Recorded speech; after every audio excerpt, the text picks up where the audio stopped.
Сәлеметсің бе озат оқушым, бүгін бізде 5-ші сабақ 3 саны және цифры 3 санының құрамы, яғни 3 санының цифрымен танысатын боламыз және оның құрамын анықтаймыз. Бірінші тапсырма. Суретке қара, балалардың немен айналысып жатқанын айт. Әр топта неше баладан бар дейді. Мұнда суретте ең бірінші қыздар тұр, иә? Қыздардың тобы қызыл киім киген екен. Ол жерде 3 қыз, иә? Екінші ар жағында турникте тартылып жатқан топта 3 ұл бала екен. Олар көк киім киген екен. Оның арғы жағында сары киімде жүгіруден жарысып жатқан топта балалар саны неше болды? 1, 2, 3 екен, иә? Ол жерде де 3 бала екен. Яғни бізде мұнда суретте көрсетілген әр топта бала саны 3-3-тен барлығы тең екен, иә? Қыздар доп ойнап жатыр. Бір топ турникке тартылып жатыр, тағы да бір топ жүгіруден жарысып жатыр екен. 2 дөңгелек ал, тағы біреуін қос, неше болды? Екінші суретте не көрсетілген дейді. Мұнда 2 қызыл дөңгелек тұр, иә? Бірінші суретіне қарайық. Оған бір көк дөңгелекті қостық. Сол кезде барлығы неше болды? 2-ге 1-ді қоссақ 3 болады екен, иә? Ал енді орындарын ауыстырып көрейік. Бір көк дөңгелекке 2 қызыл дөңгелекті қосамыз. Ол кезде де 3 дөңгелек болады екен, иә? 2 мен 1-дің қосындысы, немесе 1 мен 2-ның қосындысы 3-ке тең екен. Енді екінші жағындағы суретке қарайық. 3 дөңгелек тұр, 3-еуі де көк. Оның біреуін алып тастадық. Үстін сызып қойды, иә? 3-тен біреуін алып тастасақ, 2 қалады екен. 3 қызыл дөңгелек тұр оның астында. Осы 3 қызыл дөңгелектің 2-ін алып тастадық. 1 ғана қалды, иә? Келесі екінші тапсырма. Сана, қай заттар 3-тен кем, салыстыр дейді.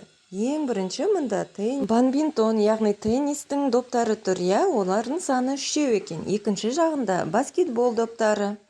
Олардың саны 5 екен. 5 3-тен артық болады. Салыстыру белгісін осылай қоямыз. Енді бірінші суреттегімен оның астындағы допты салыстырамыз. 3 пен 1, иә? Қайсы үлкен? 3 1-ден артық екен. 1 3-тен кем болады.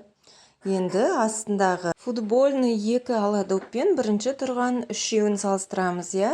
3 2-ден артық болады. 2 3-тен кем. Осылай біз суретте берілген доптарды салыстырып, санап салыстыру арқылы қайсы 3-тен кем, қайсы 3-тен артық екенін біліп алдық, иә? Осындай салыстыру белгілерін қою арқылы.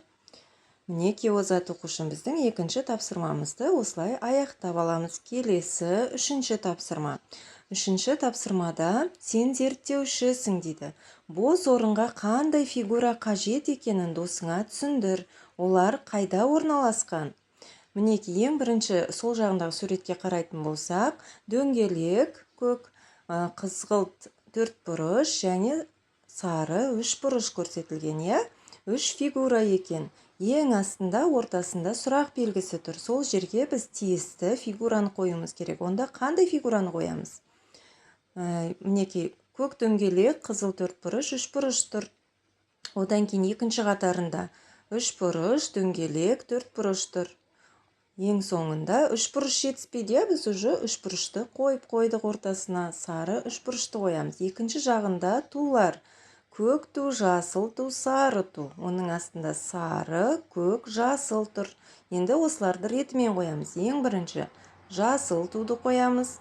Өйткені бірінші қатарында жасыл ту екінші тұр, екінші ортасындағы қатарда үшінші тұр. Енді ең соңғы қатарға жасыл туды бірінші қоямыз. Ал сары туды біз қалай анықтаймыз оның орнын? Оның орнын ол бірінші қатарда үшінші тұр, екінші қатарда бірінші тұр, ал үшінші қатарда орны екінші болады, иә? Енді бос тұрған орынға көк туды қойып шығамыз, иә? Көк ту бірінші қатардың біріншісінде тұр, екінші қатардың ортаңғы екіншісінде тұр, үшінші қатардың соңғы үшіншісінде орналасады екен.